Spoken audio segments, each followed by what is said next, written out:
Hi friends, welcome to my channel. ఈరోజైతే మనం టమాటా పచ్చడి వేసుకుందామండి. టమాటాలను అయితే ముందుగా కడుక్కొని తుడుచుకొని ఆరబెట్టుకోవాలండి. తడి లేకుండా ఆరబెట్టాలి. అలా ఆరిన టమాటాలని పెద్ద పెద్ద ముక్కలుగా కట్ చేసుకోవాలి.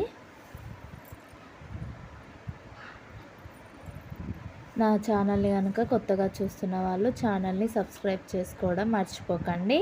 అలాగే పక్కనున్న గంట సింబల్ కూడా నొక్కండి.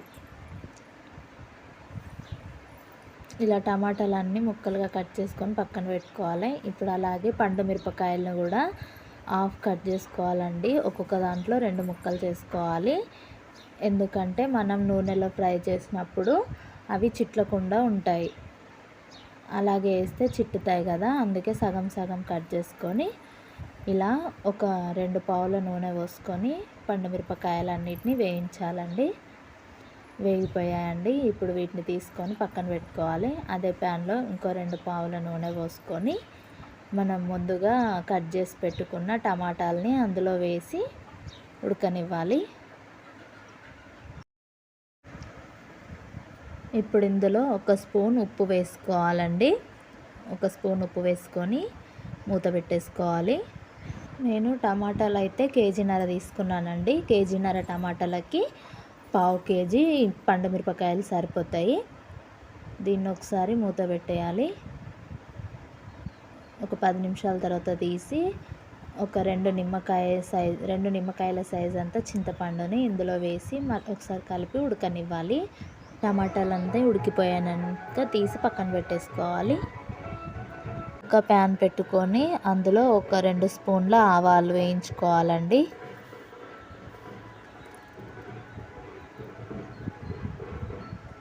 ఆవాలు ఫ్రై అయిపోయినాయి, తీసేసుకొని అదే ప్యాన్లో 1 స్పూన్ జీలకర్ర ఫ్రై చేసుకోవాలి.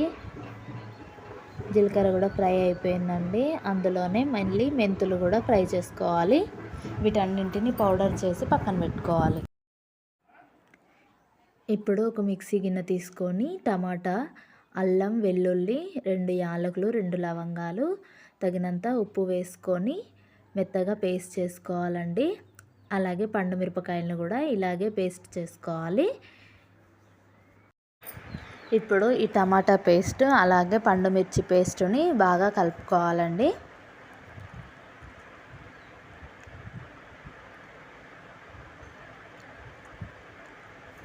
ఇప్పుడు ఇందులో మనం పొడులు చేసుకున్న జీలకర్ర, మెంతులు, ఆవాల పౌడర్లు కూడా ఇందులోనే ఒక్కొక్క స్పూన్ వేసుకోవాలి. 1 స్పూన్ ఆవ పొడి, 1 స్పూన్ జీలకర్ర, 1 స్పూన్ మెంతి పొడి వేసి బాగా కలుపుకోవాలండి.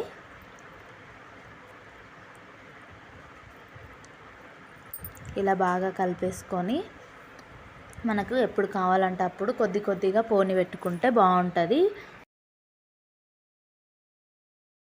ఇప్పుడు అందులో పోని కోసం ఒక 2 పావుల నూనె పోసుకోవాలి.